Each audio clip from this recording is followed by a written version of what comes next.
दिनाव गावनि बेसेन गोसा समखौ दोनथ'नानैबाबो आंनि थाखाय सम दिहुननायनि थाखाय साबायखर जे आंखौ जोनोम होनानै बे बुहुमाव लाबोनानै एसेबांखिनि जा सोलोंथाइ होनांगौ होदों जा नांगौ बेखौनो होदों नांगौबा गावहानो गावनि नांगौखौ सुफुङालासिनो फिसाजोनि नांगौखौ सुफुंदों बेनि थाखाय आं साबायखर बावबाबो बेखिनिया कमप्लिट जानाय नङा होननानै आं बुङो बेनि थाखाय थेंक इउ स' माच बाबा आरो बेनि उनावहाय नैबेनो जोंहा मामाया बिथांखौबो आंनि गोसो गोरबोनिफ्राय थेंक इउ स' माच ओमफ्राय आरो मादैमोन दङ जोंहा बाबानि काजिननि खैनाफोर जोंहा मादै गासिबो बिसोरो जोंहानि मादै ओमफ्राय बिथिं दङ बिनु गयारि टाइटेला मिस्टेक जानो हागौ आं जास्ट नामखौल' बुंसै बिनु नोंथांमोना गासिबो सिनायखायो अब्लाबो बिनु फैदों बिनि थाखाय थेंक इउ स' माच अलंबार थेंक इउ स' माच फर कामिं ओमफ्राय मलेन ओमफ्राय जोंहा आगै मानब गैयाबाथ' जोंनि बर' फिल्म इन्डास्ट्रिया बेकार नांबाबो जायो नङा होमबा सरसारि नंगौना बरिया मानब बायदि थानायखाय जोंनि बर' फिल्म इन्डास्ट्रिया बिराद जोंखोल स' माने गासैबो टाइपनि नांगौ जेरैबायदि एक्ट्रेसनि मादाव आं लोदोसिन नङा गासिबो एक्ट्रेसा समायना बालें खिन्थु गेबसुनि मारिया लोदोदो अब्लाबो जोंहा दैमु आगै जाय एलबाम खामो जाय एक्टर लिड लायो बेखौल' एक्टर एक्ट्रेस बुङा जाय एक्टिं खामो बेखौनो एक्टर होननानै बुङो थिग जोंहा आगै बिराद टेलेन्टेड दङ आरो बिथांनि इउटुब चेनेल मोननै दंबावो बिथाङा दा थाखा खामायगासिनो बिराद मालदा आरो दंबावो बिथिं मलेन बिथाङाबो बिराद सुपार टेलेन्टेड बिथाङा करिय'ग्राफबो खालामो डाइरेक्सनबो होयो आरो बिथाङा मेथाइबो खनो स्क्रिप्टबो लिरो वाव माल्टि टेलेन्टेड आरो बेबो जोंनि जायगानिफ्राय बेखायनो आं बिराद प्राउड फिल खालामो बिथांनि फिल्म थेंक इउ स' माच फैनायनि थाखाय आरो बिथिं जोंहा नेरसोन एक्टर बिराद हेन्डसाम मा होनबावनो बारा होनबा आरो जेलेस जागोन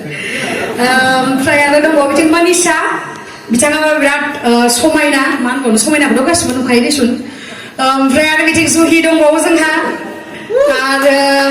आखाइ खबना होब्रा नोंसोरो आरो दङ बिथिं जोंना लिना बयनिबो अनजाथाव बयनिबो गाबसुलि लिना दङ आरो बिथिं जोंहा मेकआप आर्टिस्ट दङ कल्पना बसुमतारी बिराद मोजां मेकआप खालामो सोरबा बान्दर बायदिबाबो बेखौ एकदम सुन्दरि खालामो बिथांनि हाबाया आरो दङ बिथिं करिश्मा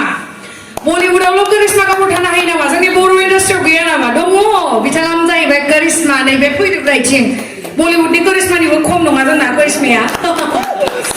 ओमफ्राय दङ बिथिं मासुमखौथ' बयबो सिनायखायो इन्ट्रडाक्सन होनो गोनांथि गैया बेनि थाखाय जोङो बिराद प्राउड फिल खालामो नंगौ येस ओमफ्राय बिथिं दङ मिथिंगा बिथाङाबो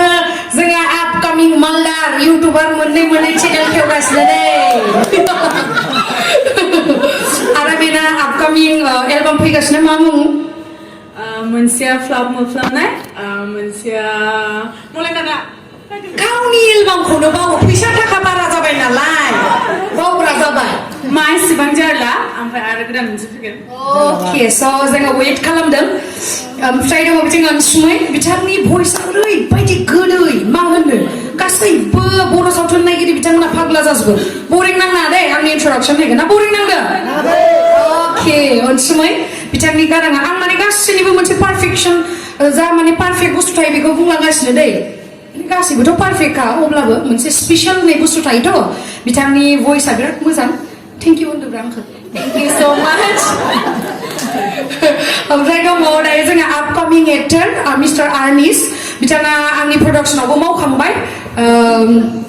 बिराद मोसानोबो गोरों हेन्डसामबो आरो एसे देरबावथों एसे उन्दैयाव फरायनांगौ मानांगौथ' ओमफ्राय आरो दंबावो बिथिं उइनार ओमफ्राय नै जोंना दङ बिथिं उइनार लासै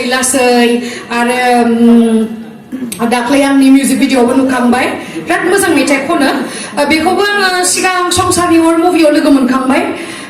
फैदो ना होननाय मेथाइआव दे बिथाङा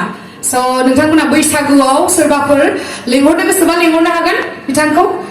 जोंना बिराद टेलेन्टेड बिथाङा गैयाबो ओमफ्राय आरो दंबावो बिथिं मावनो दांनो रोंगौ इमान मोजां फिसाइजों बिथाङा भिडिअ खालामदों साख्रिल' नङाथ' मावनो दांनो रोंनांगोनबो ना नङा होमबा आरो बिथाङाबो आपकामिं आरो बिथिं दङ जोंना निपुआ जाहैबाय खानाय गोजानि जिथु सिंगार बिथाङा एक्टरावबो समायो नंगौना मा सिंगार नेक्स्टआव एक्टरावबो लागोन बेखौ एक्टरावबो समायोथ' आरो बिथिं दङ जोंना आपकामिं एक्टर मिस्टार लावदुम सरि लावदुमा आंनि बार्थडेआव मायबा मोनसे बुंगोन नामाथाय आं स्पिकारखौ होना होनसै बिथाङा दहाय सुखु जागासिनो अके गासैबो आंनि अननाय आरो सिबिनायखौ गिबियावनो जासिहरबाय गासै एक्टरानो जा आरो आंनि बिदा फंबाय बिनानावफोरनिफ्राय आं अननाय आरो सिबिनायखौ जासिहरबाय आं बारा बुंनो सानाखै आं थासान्दि बिथांनि जिथु प्रडाक्सन बेखौ आं थैजासिम सापर्ट होगोन बेनि थाखायनो आं बेखौ